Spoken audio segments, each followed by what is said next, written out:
إن الحمد لله نحمده ونستعينه ونستغفره ونستهديه ونتوب إليه ونعوذ بالله من شرور أنفسنا وسيئات أعمالنا من يهده الله فلا مضل له ومن يضلل فلا هادي له أشهد أن لا إله إلا الله وحده لا شريك له وأشهد أن محمدا عبده ورسوله صلى الله عليه وعلى آله وأصحابه ومن تبعهم بإحسان إلى يوم الدين وسلم تسليما كثيرا اللهم ارزقنا علما لا ينسى اللهم انفعنا بما علمتنا وعلمنا ما ينفعنا وزدنا علما ثم أما بعد إخواننا من المسلمين والمسلمات بارك الله li wa lakum. Sekarang kita lanjutkan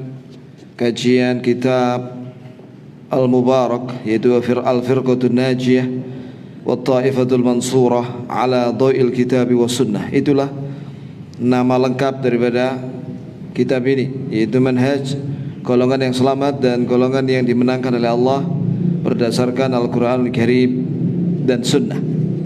Yang ditulis oleh Syekh Muhammad bin Jabil Zainu, rahimahullah. Beliau sudah wafat dulu. Beliau pernah menjadi mudarris guru di Darul Hadits Al-Khairiyah di Makkah Al-Mukarramah. Baik ya ikhwah, sekarang tema kita adalah di halaman 48, makna Wahabi. Arti Wahabi. Kata penulis rahimahullah, atlaqa a'da'ut tauhid 'ala al-muwahhid kalimat Wahabi nisbatan ila Muhammad bin Abdul Wahhab. Walau sadaqu laqalu Muhammadi nisbatan ila ismihi Muhammad. Wa syaa Allah an takuna Wahabi nisbatan ila al-Wahhab wa huwa ismun min asma'illahi al-husna.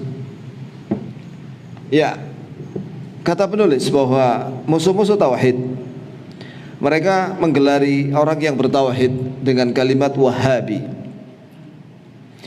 yang mana kalimat Wahabi ini adalah dinisbatkan kepada Syekhul Islam Muhammad bin Abdul Wahhab. Iya, jadi kalimat Wahabi di situ terdiri dari dua kata, ada Wahhab, ada ya. Iya, ya di sini ya nisbah, disandarkan gitu maksudnya. Sekiranya mereka benar, ini sekiranya mereka mengerti ilmu nisbat ini dalam ilmu sharaf, iya, tentunya tidak seharusnya mereka mengatakan Muhammadi, sebab yang dimaksudkan di sini Wahabi itu adalah dinisbatkan kepada Syekh Muhammad bin Abdul Wahhab. Artinya apa? Keliru mereka kalau mengatakan Wahabi. Menurut ilmu tata bahasa Arab harusnya dinisbatkan kepada siapa? Muhammad, karena yang berdakwah mengajak kepada tauhid di sini yang masyhur dan karangannya banyak itu Syekh Muhammad bin Abdul Wahhab. Abdul Wahhab itu nama bapaknya, Abdul Wahhab. Ya, gitu ya ikhwah. Jadi dari sisi ilmu sharaf sudah salah pernyataan Wahabi di sini. Nah, kemudian penulis mengatakan begini, wa syaa Allah an takun Wahabi. Subhanallah, dengan kehendak Allah maka yang tersebar dari tuduhan-tuduhan itu adalah kalimat Wahabi.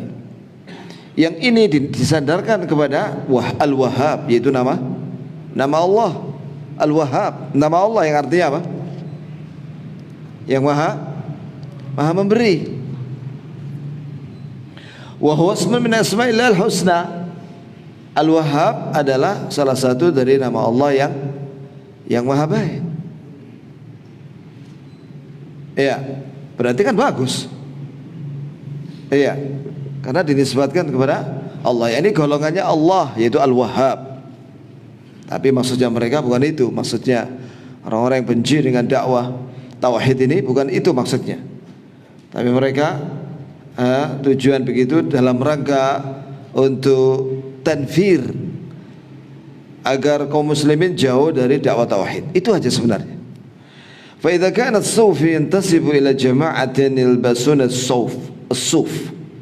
Apabila sufi, ini kalimat sufi ini dinisbatkan kepada orang yang memakai baju suf, wool, maka ditambah ya nisbah menjadi apa? Sufi. Fa innal wahhab yantasib ila al-wahhab, maka berarti al-wahhabi nisbatnya kepada al-wahhab, nama Allah al-wahhab. Wa huwa Allah, dan al-wahhab itu Allah alladzi wahaba lahu tauhid, yang Allah memberi kepada Syekh Muhammad bin Abdul Wahhab ilmu tauhid, wa makkanahu min ad-da'wati ilaihi, dan Allah mudahkan dia untuk dan memenangkan dia di dalam mendakwahkan tauhid. Ikhwani fillah, barakallahu li wa lakum. Setelah itu penulis rahimahullah membawakan keterangan di sini, yakni biografi Syekh Muhammad bin Abdul Wahhab. Wulida fi baldatin al-Uyainah. Ini Syekh Muhammad bin Abdul Wahhab At-Tamimi, beliau dari Bani Tamim. Bani Tamim adalah bani yang disebut oleh Nabi sallallahu alaihi wasallam akan keluar seorang pemuda dari Bani Tamim waktu Dajjal keluar di akhir zaman, dan dialah pemuda yang berani menghadapi Dajjal dari Bani Tamim, dan dia tinggal di Madinah waktu itu. Dan pemuda ini mengatakan kepada Dajjal, asyhadu annaka Dajjal alladzi akhbarana an-nabi sallallahu alaihi wasallam, saya bersaksi bahwa kamu adalah Dajjal yang diberitakan oleh Nabi Muhammad sallallahu alaihi wasallam. Di situ menunjukkan bahwa ahlu sunnah baqiyah fil Madinah hatta khuruj ad-Dajjal, bahwa ahlu sunnah tetap ada di Madinah sampai keluarnya Dajjal. Dia berani menghadapi Dajjal, sebagaimana dahulu para anbiya ya berhadapan dengan tukang sihir. Misalnya Nabi Musa berhadapan dengan tukang sihir, ya, beradu begitu ya kawan. Gimana antum berani berhadapan sama tukang santet? Nah, harus berani ya kawan, ya. Tapi antum harus siap dulu ilmunya, begitu. Jangan berani-berani malah nanti kena santet. Baik ya kawan. Selanjutnya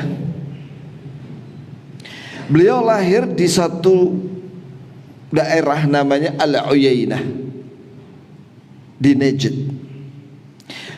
Najd atau Uyainah di sini wilayah selatannya Riyadh. Riyadh ibu kota Saudi Arabia. Lahir pada tahun sanata 1115 al-Hijri. Lahir pada tahun 1115 Hijriyah. 1115 Hijriyah. Cara menghafalnya 11115. Gitu ya, kawan. Cara ngapalinya Hijriyah. Beliau hafizul Quran qabla bulughihi al-ashirah. Beliau sudah hafal Quran sebelum umur 10 tahun. Sudah hafal Quran.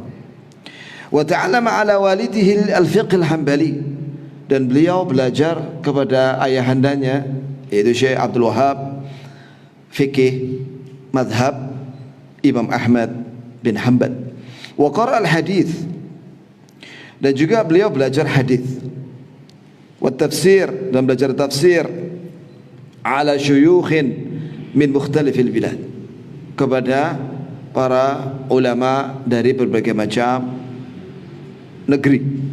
Wala siyama fil Madinah al-Munawwarah wal haq al-Madinah an-Nabawiyah.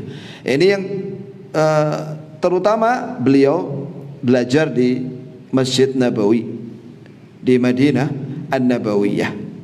Jadi kalimat Madinah Munawwarah itu pernah diluruskan oleh Syekh Muhammad bin Shalih Al-Utsaimin rahimahullah, bahwa tidak ada kalimat Munawwarah, yang benar adalah Madinah Nabawiyah, kota Nabi. Wa fahima tauhida min al-kitab was sunnah, dan beliau paham tauhid dengan tiga macamnya itu, ya, dan lawan-lawan daripada tauhid dari Al-Quran dan Sunnah. Buktinya apa? Masya Allah, karyanya banyak, karya tulisnya itu banyak.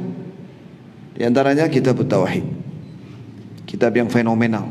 Itu sebenarnya isi daripada kitab itu tentang tauhid uluhiyah, tauhid ibadah. Ya, tapi juga dibahas sedikit tentang rububiyah dan juga uluhiyah, karena itu satu kesatuan.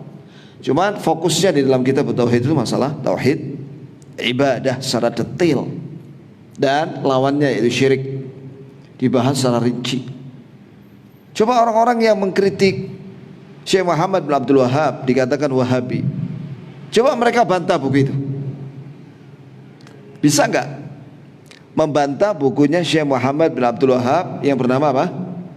Kitab Tauhid, atau kitab Thalathatul Usul atau Usulut Thalatha. Sampai sekarang enggak ada bantahannya.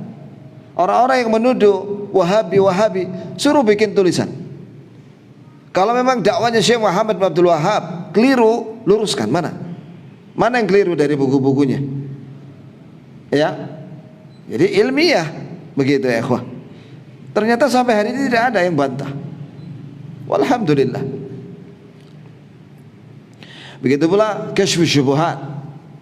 Ada buku namanya Kasyfus Syubuhat. Ada Qawaidul Arba', Qawaidus Sittah. Ada lagi Mukhtasar Siratul Rasul, sejarah Rasulullah.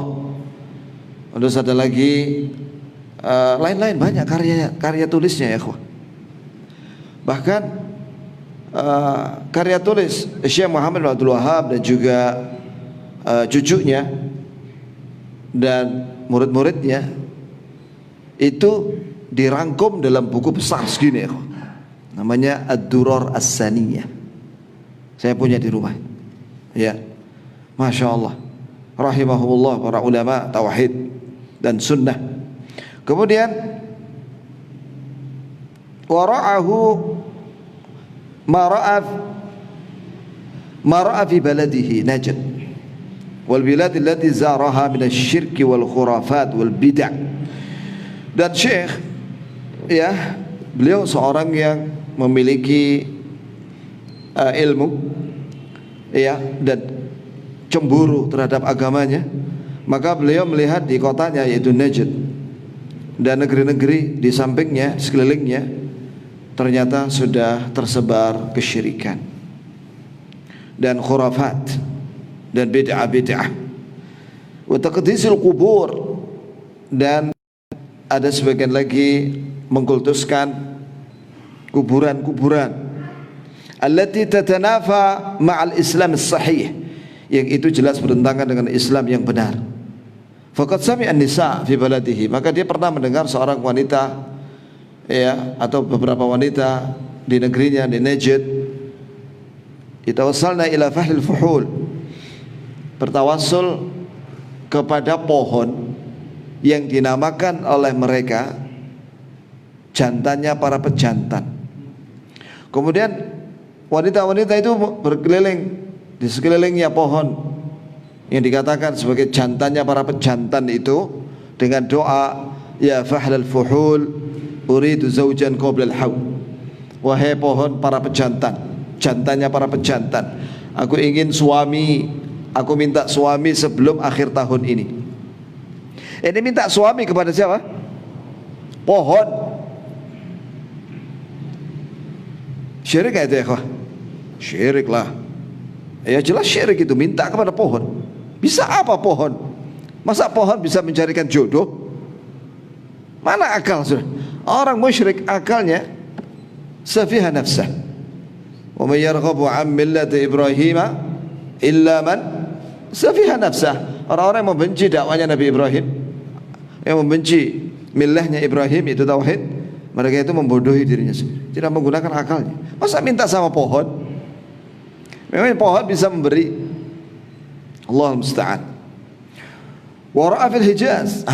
Beliau juga melihat di Hijaz. Hijaz itu antara Mekah dan Madinah. Min taqdis kubur sahabah. Mereka sebagian mereka mengkultuskan kuburnya para sahabat. Bahkan ya, sebelum Malik Abdul Aziz Al Saud menguasai Hijaz, itu kuburan di Mekah, Ma'la yang terkenal itu, di situ ada kuburnya Khadijah radhiyallahu anha.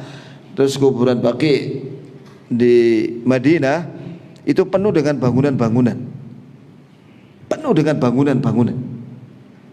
Ya, ada bangunan mihrab, ada bangunan ya kayak rumah-rumah kecil-kecil gitu, bentuknya bulat-bulat ya, ikhwah. Wa ahlul bait, dan juga kuburannya ahlul bait, keluarga Nabi sallallahu alaihi wasallam, Rasul. Ma la yasuh illa lillah, yang itu tidak boleh mengkultuskan kuburan. Yang dikultuskan hanya Allah Subhanahu wa taala. Iya. Bahkan ya ikhwan, sebelum Raja Abdul Aziz menguasai Hijaz, di Masjidil Haram itu ada 4 mihrab, karena ada 4 madhab dan 4 imam. Jadi masing-masing sholatnya di mihrab masing-masing. Yang madhab Syafi'i di mihrabnya Syafi'i, madhab Hambali di mihrabnya Hambali, yang madhab Hanafi di mihrabnya Hanafi, dan seterusnya. Begitu Malik Abdul Aziz menguasai ini apa? Mekah dan Madinah, maka disatukan. Ada 4 imam, 1 imam saja dengan madhab ahlul hadith salaf. Alhamdulillah sampai sekarang. Antum bisa bayangkan kalau satu Masjidil Haram itu ada 4 imam. Bagaimana kalau pakai mikrofon lah, saling mengganggu lah. Ya. Nah ini ya kawan. Faqad sami'a fil Madinah istighathat lir Rasul. Bahkan beliau, yakni Syekh Muhammad bin Abdul Wahhab, mendengar di Madinah ada orang-orang yang minta bantuan kepada Rasulullah. Wah, sampai hari ini ada orang-orang sufi, kuburi, yang tidak mengerti tauhid, minta-minta kepada Nabi di makamnya Nabi. Ya, sampai hari ini ya Allah musta'an. Jadi kalau pamit selesai salat ya, atau selesai zikir, salat 5 waktu, maka mereka miring menghadap kuburan. Nah ini pernah di samping saya itu miring anak kuburan, terus komat kamit. Ya, setelah itu mundur pergi dia. Ada yang ditangkap sama askar karena dia tawaf di kuburnya Nabi. Tawaf ya akhi, tawaf kayak di Ka'bah ya, di kuburnya Nabi. Padahal Allah menyatakan wal tawafu bil baitil atiq, adalah kalian tawaf di Ka'bah, bukan di kuburan. Ketika ketahuan sama askar ditangkap. Kamu dari tadi kok muter-muter? Ya gitulah kira-kira bahasanya ya. Nah, kemudian dia bilang, tolonglah saya tinggal 1 kali putaran katanya. Jadi dari sudah 6 dia muter, tinggal 1 putaran dia. Gak boleh. Ya sudah, dia pura-pura berhenti. Ternyata dia muter sak Masjid Nabawi yang gede itu ya. Ya jangan kono muter kono ya. Ya kesel ya, gede loh Masjid Nabawi.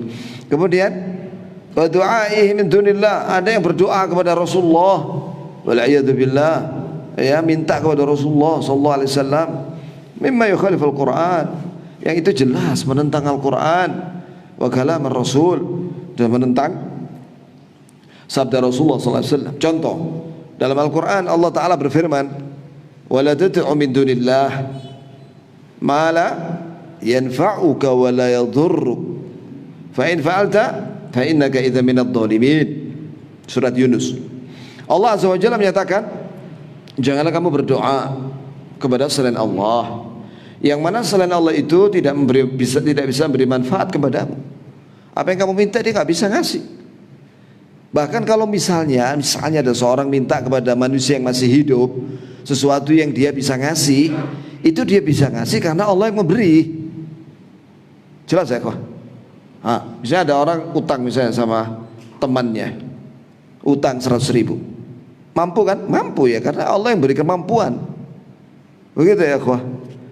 Maka mintalah sama Allah yang telah memberikan kemampuan kepada orang yang mampu. Mintalah sama Allah yang maha kaya, yang menciptakan langit dan bumi beserta isinya. Wala yadurruk, ya juga selain Allah itu la yadurruk, tidak bisa memberikan keburukan kepadamu. Tidak bisa memberikan keburukan kepadamu.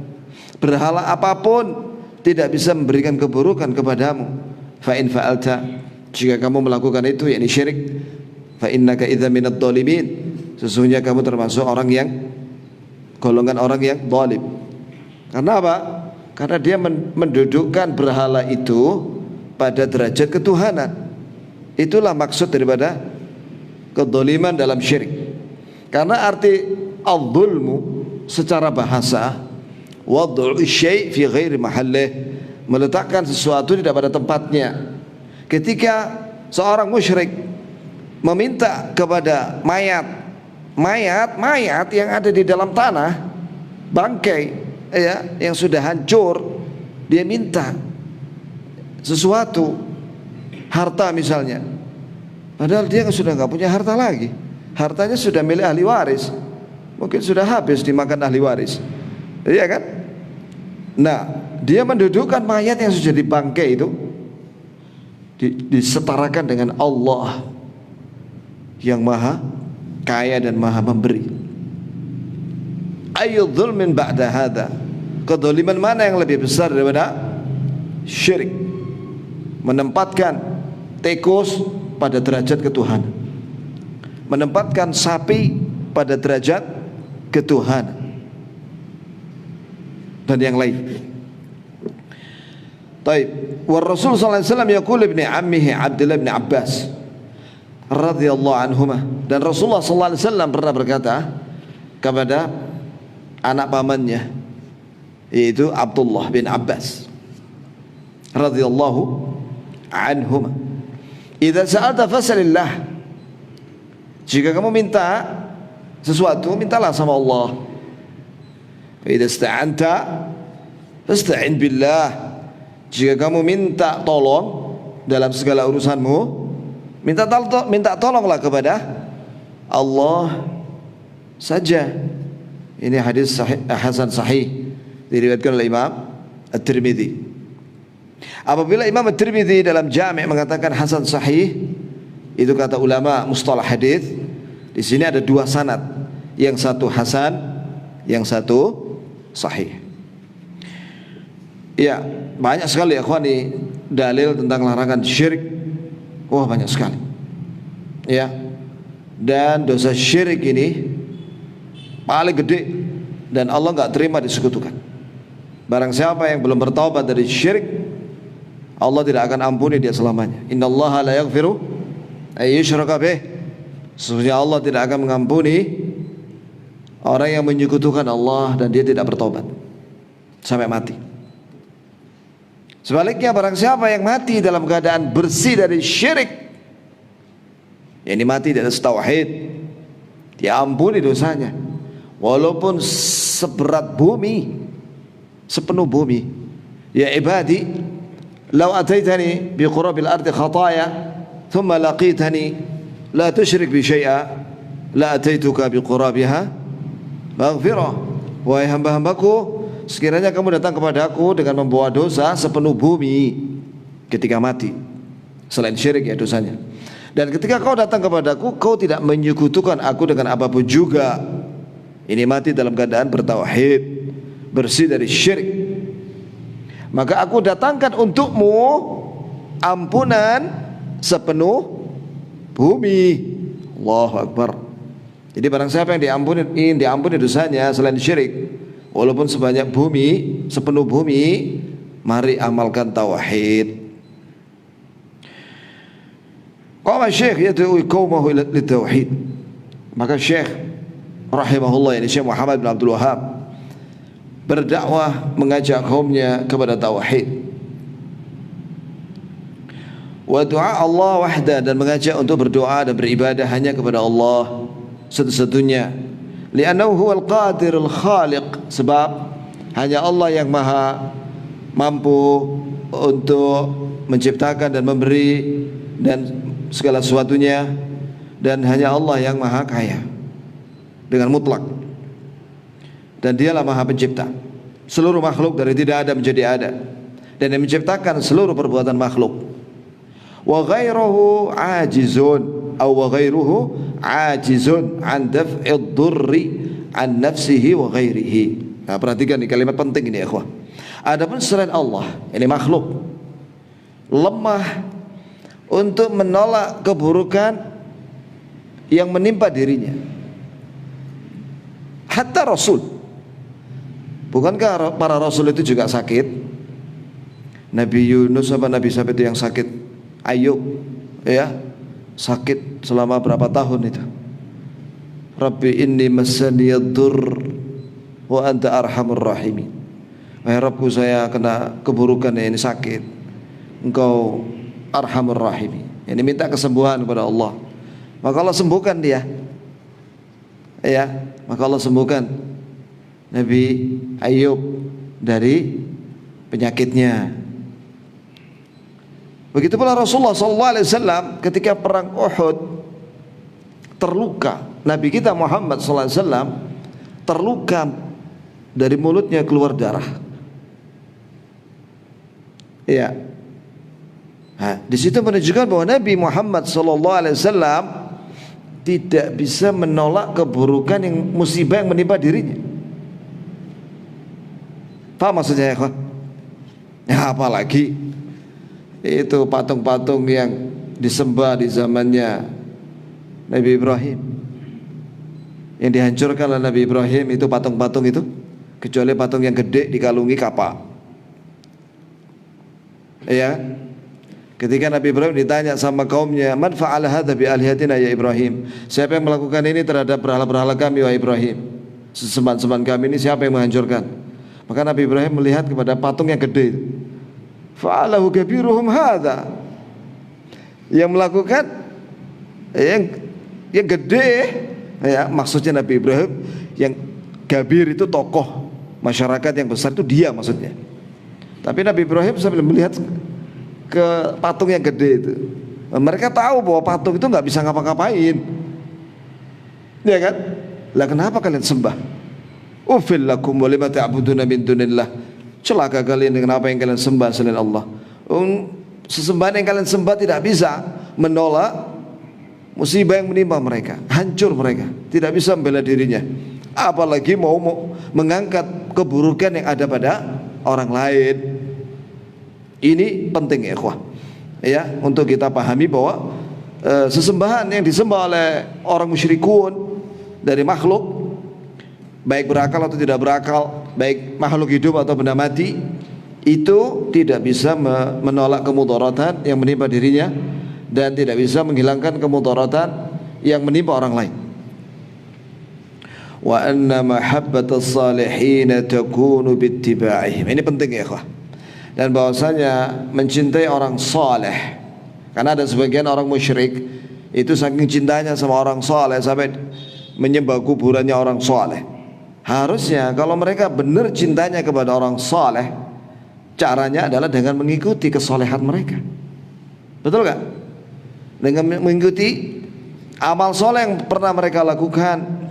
La bittikhadhihim wasa'id bainahum wa bainallah, bukan menjadikan mayat-mayat itu yang soleh itu sebagai perantara dalam berdoa.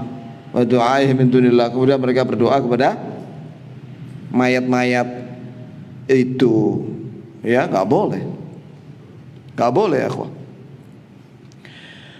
Dan kenyataannya sampai hari ini ya ikhwani, banyak haula kuburiyun, ya, yang meminta-minta kepada mayat. Ada seorang, ini kisah nyata ini, seorang, saya nggak perlu sebutkan nama dan jenis jabatannya, pekerjaannya, datang kepada saya waktu saya habis ngisi kajian tauhid. Ustaz, saya ini ikut silat katanya. Kemudian ketika mau pelatihan itu kita disuruh baca apa ente? Ya Allah, ya Rasulullah, ya Syekh Abdul Qadir Jailani. Saya bilang kalau ya Allah bagus, kalau ya Rasulullah nggak boleh. Apalagi Syekh Abdul Qadir Jailani, syirik. Oh syirik ya Ustaz? Ya sudah, saya tinggalkan kata. Nah, itu di masyarakat ya kok. Masih banyak yang minta-minta kepada selain Allah. Ada yang minta kepada apa itu? Ada beberapa mayat itu dimintai kalau acara tahunan itu, ya, yang bikin macet. Kemudian juga minta sama bau rekso dan kirim sesajen ke mayat-mayat yang mereka anggap luar biasa, ya. Padahal biasa saja, sama aja lah mayat dengan mayat yang lainnya ya kawan. Memangnya ada perbedaan bangkai dengan bangkai? Bukankah manusia kalau mati itu bau bangkainya? Iya. Apa perbedaan bangkai dengan bangkai? Tidak ada. Khalas ya, dia sudah selesai tugasnya di dunia, dan dia sekarang menikmati di alam kubur kalau dia orang soleh. Bahkan dia di alam kubur tidak bisa sholat, tidak bisa menambah amal soleh buat dia, tidak bisa. Apalagi mau memberi pahala, mau menolong orang yang masih hidup di dunia, tidak bisa ya. Bagaimana caranya orang mayat di alam kubur nolong orang yang ada di dunia? Gimana caranya coba? Pakai WA? Nggak bisa. Mana ada WA di alam barzakh? Ya, jadi nggak bisa. Wala offline, wala online nggak bisa nolong orang yang masih hidup di dunia. Baik. Kemudian wukuful mubtilin diddah. Maka orang-orang yang tidak senang dengan dakwah tauhid, maka menghadang dakwah Syekh Muhammad. Waqafal mubtadi'una didd dakwah tauhid allati tabannaha Syekh. Orang-orang ahlul bid'ah menentang dakwah tauhid yang disampaikan oleh Syekh. Wala gharabata faqad waqafa a'da'u tauhid di zaman Rasul. Dan ini tidak aneh, tidak asing, karena semenjak zaman dahulu musuh-musuh tauhid itu menentang para rasul dan para nabi. Iya, contohnya dalam surat Sad, orang-orang kafir Quraisy berkata kepada Nabi sallallahu alaihi wasallam, dan itu diabadikan dalam surat Sad, aja'al al-alihata ilaha wahida inna hadza la syai'un ujab. Kata orang-orang musyrikin Quraisy, apakah dia mau menjadikan sesembahan-sembahan kami yang banyak ini menjadi satu sesembahan saja? Ini perkara yang aneh, kata mereka. Gitu ya kawan. Ya, bukan hanya di zaman Nabi kita Muhammad sallallahu alaihi wasallam, dari semenjak zamannya Nabi Nuh alaihissalam. Wa qalu la tadharunna alihatakum wa la tadharunna waddan wa la suwa'an wa la yaghutha wa ya'uqa wa nasra wa qad adallu katsira wa la tazid adh-dhalimina illa dhalala. Artinya, tokoh-tokoh musyrikin berkata kepada pengikutnya, janganlah kalian tinggalkan sembahan-sembahan berhala-berhala kalian ini, dan jangan kalian tinggalkan sesembahan yang besar yang ada 5, yaitu yang pertama Waddan, Suwa'an, Yaghuth, Ya'uq, Nasra. Ada 5 berhala yang paling gede yang disembah oleh kaumnya Nabi Nuh alaihissalam. Dan Nabi Nuh mengajak mereka kepada tauhid selama 950 tahun ya. Sabar. Kalau ingin belajar sabar, lihat Nabi Nuh alaihissalam. Beliau ketika bikin kapal perahu itu yang gede itu, wah, diolok-olok sama kaum. Dia sabar bikin kapal yang gede itu bersama pengikutnya yang sedikit, 70 orang lebih.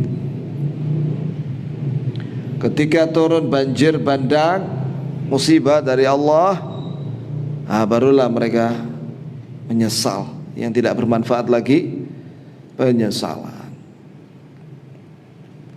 Begitu pula kaum Ad, kaum Thamud, kaum Lut, Fir'aun beserta bala tentaranya menentang dakwah tauhid yang disuruhkan oleh para rasul dan para nabi mereka.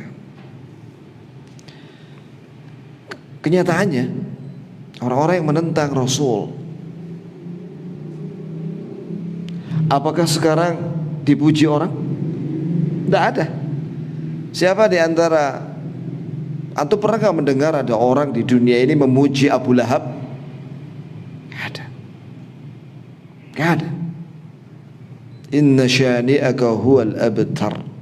Sesungguhnya yang memusuhimu wahai Nabi, dia akan hilang, dia akan binasa, namanya buruk. Tapi Allah akan meninggikan derajat orang-orang yang membela dakwah tauhid, seperti Syekh, seperti para sahabat, ya, Bilal bin Rabah dan lain sebagainya. Ya, Bilal itu dulunya seorang budak, kulitnya hitam. Bagaimana Allah memuliakan Bilal dengan Islam? Makanya ya ikhwani, ada riwayat disebutkan dalam Muwatta Malik bahwa Nafi' Maula Ibnu Umar, Nafi' itu budaknya Ibnu Umar, meriwayatkan dari Ibnu Umar radhiyallahu anhuma, waktu Ibnu Umar sedang sa'i waktu berada di Bukit Safa, dia berdoa, ya Allah, Engkau berfirman, ud'uni astajib lakum. Kau berdoalah kalian kepadaku, aku akan jawab doa kalian. Sudah adzan ya? Kemudian kau berfirman, innaka la tukhliful mi'ad. Sesungguhnya engkau tidak akan luput janji ya Allah. Maka aku minta kepadamu ya Allah, sebagaimana kau telah beri kepadaku Islam, maka janganlah kau cabut nikmat Islam pada diriku sampai aku mati dalam keadaan Islam. Ini doa yang bagus ya. Di sini menunjukkan betapa besar nikmat Islam. Allah Azza wa Jalla memuliakan bangsa Arab yang tadinya jahiliyah menjadi bangsa yang kuat, bisa dengan izin Allah mengalahkan Persia dan Romawi dan lain-lain dengan sebab apa ya kah? Islam. Kata Umar bin Khattab radhiyallahu anhu, nahnu qaumun a'azzana Allahu bil Islam, famahma ibtaghaina bi ghairihi adzallana Allah. Kita ini kaum yang dimuliakan oleh Allah dengan Islam. Jika kita mencari kemuliaan selain Islam, selain dengan sebab Islam, maka kita akan dihinakan oleh Allah. Jadi mari kita pelajari Islam ini dan kita amalkan ya. Iya, kita ngaji Islam ini setiap hari. Ya, walaupun cuma pada maghrib sampai isya atau pada subuh. Naam. Ya, terus kita amalkan. Dan kita mohon sama Allah agar kita diteguhkan di atas Islam. Islam dan sunnah. Baik. Wa bada a'da'u syekh yuharibunahu, maka musuh-musuhnya syekh memerangi dia. Yusyi'una anhu al-akathib, dan menyebarkan tentang dia, dari dia kebohongan-kebohongan, hoax, berita hoax. Wa yata'amaruna ala qatlih, dan mereka berbuat makar untuk membunuhnya. Wal khalas min da'wah, dan mereka ingin menghentikan dakwanya syekh. Walakin Allah hafizah, tapi Allah menjaga syekh. Ya, wa hayya lahu man yusa'iduhu, dan Allah siapkan orang yang menolongnya. Siapa itu ya? Yang menolong dakwanya Syekh Muhammad siapa? Raja pertama Saudi, Saud. Ya, dialah yang membela dakwahnya Syekh Muhammad bin Abdul Wahab. Dan Syekh berbaiat sama beliau. Kemudian waktu itu Raja Saud yang pertama mengatakan, berdakwalah Syekh, saya akan bela kau. Masya Allah, luar biasa. Kalau dakwah tauhid itu sudah kuat, apalagi didukung dengan penguasa, semakin kuat. Wah, Masya Allah, sampai hari ini ya satu-satunya negara di dunia yang terang-terangan ya sumber undang-undangnya Al-Quran dan Sunnah. Satu-satunya negara di dunia yang menyatakan bahwa negara itu berlandaskan Quran dan Sunnah dan syariat Islam, Saudi. Satu-satunya negara di dunia yang tidak ada gereja. Tidak ada gereja. Nggak ada di sana gereja. Di Saudi nggak ada gereja. Tidak ada, apalagi yang lainnya, pura, sinagog Yahudi. Ya, itu Saudi Arabia. Kemudian di sana diajarkan tauhid dari mulai anak-anak, mulai TK itu. Ya, kalau ada pra SD itu ya diajarkan di situ. Anak-anak itu hafal itu usulul tsalatsa. Usulul tsalatsa itu hafal. Ilam rahimakallah anna yajibu alaina ala kulli muslimin wa muslimah an ta'allumu arba' masail. Itu dihafal ya. Anak-anak itu yang masih TK itu. Begitu. Kalau kita di sini udah mahasiswa baru kita belajar kan. Di sana masih kecil udah belajar.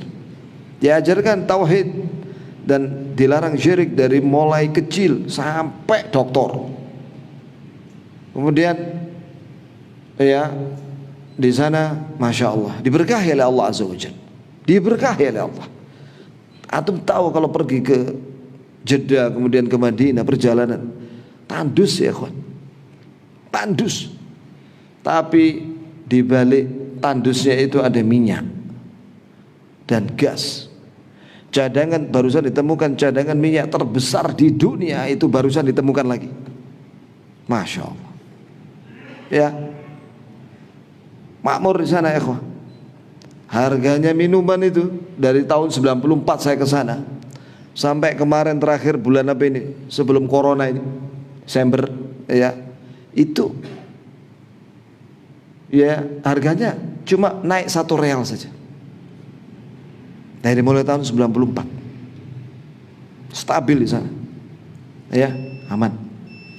Ya sudah azan dulu baru kita sambung sedikit.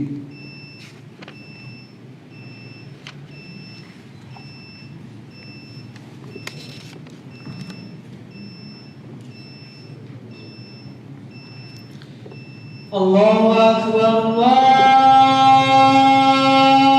Akbar, Allahu Akbar, Allahu Akbar. Asyhadu an la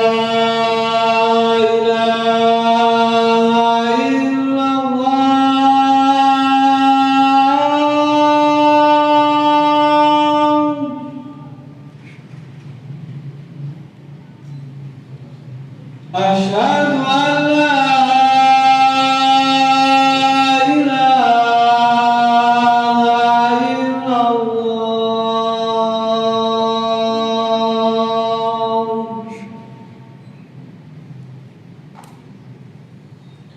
Asyhadu anna Muhammadan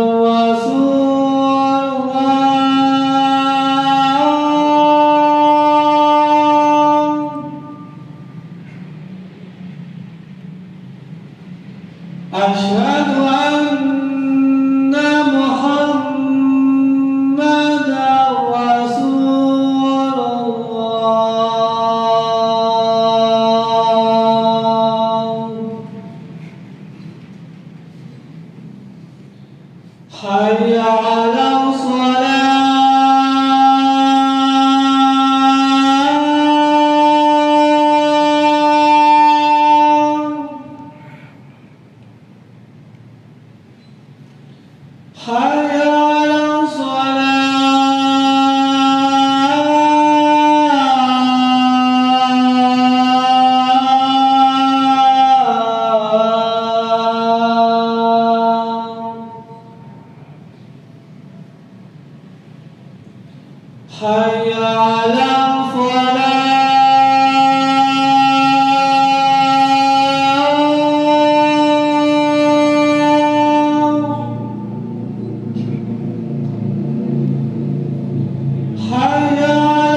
Allahu Akbar,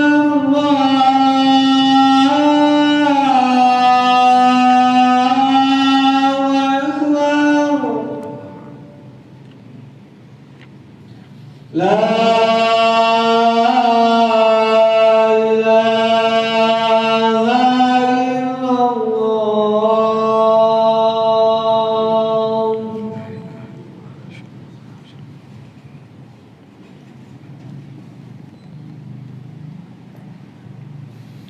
Ikhwanana, barakallahu li wa lakum. Ya, kita lanjutkan sedikit saja di sini. Wahai lauma yasna, wa ma zala ba'dun nasi la yaumina hadha yashi'un al-akathib. Dan senantiasa masih ada sebagian manusia sampai hari ini yang menyebarkan kebohongan tentang Syekh. Wa yaquluna innahu ibtada'a madhhaban khamisa. Mereka menuduh bahwa Syekh membuat madhab yang kelima, ma'anna madhabuhu Hambali, padahal madhab fikihnya adalah Hambali. Wa yaquluna wal al-wahabiyuna la yuhibbuna ar-rasul. Mereka mengatakan bahwa Wahabi tidak mencintai Rasul, wa la yusalluna alaih, dan tidak mengucapkan salawat untuknya. Ma'anna Syekh rahimahullah lahu kitab Mukhtasar Siratul Rasul, padahal Syekh Muhammad bin Abdul Wahhab rahimahullah memiliki kitab, ngarang kitab Mukhtasar, ringkasan sirah Rasul. Itu menunjukkan apa? Menunjukkan bahwa dia mencintai Rasulullah. Hada dalilun ala hubbihi lirrasul. Ini menunjukkan bahwa dia mencintai Rasulullah sallallahu alaihi wasallam. Wa qad istarau alaihi al-kadhib allati sayuhasabuna 'alaiha yaumil qiyamah.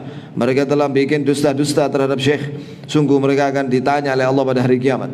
Walau darasu kutubahu, sekiranya mereka mempelajari kitab-kitab Syekh bi insafin, dengan adil, la wajadu fiha al-Qur'an wal hadits wa aqwal sahabah. Sungguh mereka akan mendapati isinya adalah Quran dan hadis dan perkataan sahabat. Hadatsani rajulun sadiqun anna ahadan ulama kana yuhadzir bidurus. Jadi ada seorang mengajar di satu tempat, ya, bahwa dia itu mencela Syekh Muhammad bin Abdul Wahhab. Maka salah satu yang hadir itu, dia punya kitab Tauhid. Maka sampulnya disobek, pokoknya namanya Syekh Muhammad ada di situ. Kemudian dikasihkan Syekh itu, tolong dibaca, nanti dikomentari pelajaran berikutnya. Ketika dibaca dan dikomentari begini, wah bagus sekali begini, bagus sekali, isinya Quran Sunnah. Dia nggak tahu bahwa itu karyanya siapa? Syekh Muhammad bin Abdul Wahhab, yang dia celah bisa-bisa. Di sini menunjukkan apa ya, bahwa seorang itu jangan tergesa-gesa, klarifikasi, belajar dulu, ya, jangan ikut-ikutan kemana arah angin ngikut, padahal harus diklarifikasi, dipelajari dulu. Nah, sekarang kita jawab pertanyaan dulu. Bagaimana jika kita meninggalkan sholat karena tertidur, terutama sholat subuh? Ikhwan, tertidur itu ada dua macam. Yang pertama karena insidental, karena dia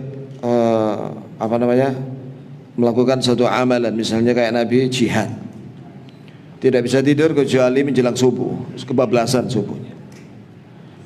Ya, maka yang seperti ini ma'dzur, hendaklah dia sholat ketika dia bangun, sholat subuh qadha. Ya. Kemudian ini maksudnya bangunnya setelah terbit matahari, maka dia sholatlah subuh qadhaan. Yang kedua, ada orang yang kebiasaannya turu. Yang ini bermasalah kali. Harus segera bertobat kepada Allah. Sebab orang yang terbiasa tidur ketika subuh dan tidak sholat berjamaah, apalagi sampai bangunnya lewat matahari terbit, ini ciri munafik. Ini adalah ciri munafik. Inna athqalus salati al munafikin salat al-isya wal fajr. Salat yang paling berat bagi orang munafik itu salat isya dan subuh. Segera perbaiki diri, koreksi diri, ya. Kemudian jangan tidur terlalu malam. Tidurlah jam-jam 9, setengah 10, maksimal jam 10.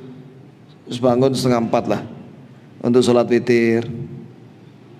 Masa malam itu dari mulai pada isya sampai subuh itu berapa jam ya, Kak? Kurang lebih berapa jam? 10 apa 11? Masa gak bisa bangun untuk sholat witir 1 rakaat cuma 3 menit dari 11 jam tidur? Malam maksudnya. Iya. Maka bangunlah sebelum azan subuh dan pasang jam beker dan berdoa kepada Allah, minta supaya bisa bangun sebelum azan subuh untuk sholat witir, kemudian istighfar dan berdoa kepada Allah Subhanahu wa taala. Karena pada waktu sepertiga malam terakhir itu Allah turun ke langit dunia dan mengabulkan doa-doa. Pertanyaan yang kedua, apakah istiza mengolok-olok karena kejahilan termasuk dalam udzur bil jahl? Tergantung. Kalau dia mu'allaf, iya, mu'allaf, dia jahil, terus dia ngolok-ngolok misalnya, ya dikasih tahu dia ma'dzur, dia bodoh, nggak ngerti dia pikir itu tidak berdosa. Maka yang seperti ini yu'allam, diberitahu, tidak boleh akhi mengolok-olok agama. Ya. Yang kedua, dia itu memang daidanatuhu, yakni kebiasaan dia ngolok-ngolok Islam. Nah, ini ada 2 kelompok. Yang pertama kafir terang-terangan, ya, ngolok-ngolok Islam, orang kafir. Yang kedua, dia ngaku Islam tapi nyamar, sebenarnya dia bukan Islam, yakni munafik. Munafik.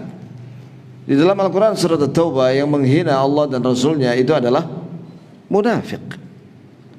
Dan ini dosa besar. Bahkan para ulama mengkategorikan menghina ini agama adalah termasuk apa ya, ikhwah? Membatal keislaman.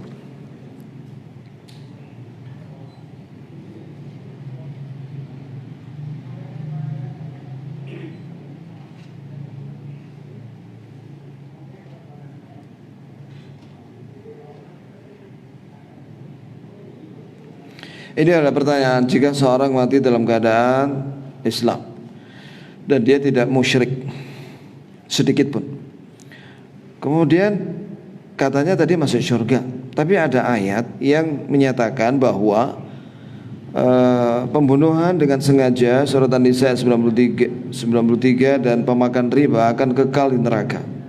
Al-Baqarah 275. Begini akhi, dosa selain syirik atau di bawah syirik itu tahta masyiatillah. Tahta masyiatillah itu terserah Allah. Jika Allah mau, Allah ampuni. Jika Allah menghendaki, dibersihkan dulu orang itu dari dosa-dosanya di neraka. Setelah itu dia dikeluarkan dari neraka dan masuk surga. Sebagaimana Allah berfirman, innallaha la yaghfiru an yushraka bihi wa yaghfiru ma duna dzalika liman yasha. Sesungguhnya Allah tidak akan mengampuni orang yang musyrik dan tidak bertobat dari syirik, tapi Allah akan mengampuni dosa di bawah syirik bagi yang Allah kehendaki. Berarti ada yang dikehendaki diampuni, ada yang dikehendaki tidak diampuni sesaat, yakni dibersihkan dulu di neraka, kemudian dia masuk surga. Itu dosa-dosa di bawah syirik. Adapun kalimat yang disebutkan di dalam Al-Quran, ya, bahwa Allah mengancam para pembunuh dan pemakan riba kekal di neraka. Di sini para ulama menjelaskan yuhmalu ala tahlil, istihlal. Itu mereka ini orang-orang yang menghalalkan pembunuhan dan menghalalkan riba. Menghalalkan apa yang diharamkan oleh Allah itu termasuk dosa yang paling gede. Itu maksudnya. Wallahu ta'ala a'lam. Subhanakallahumma bihamdika asyhadu an la ilaha illa anta astaghfiruka wa atubu ilaik.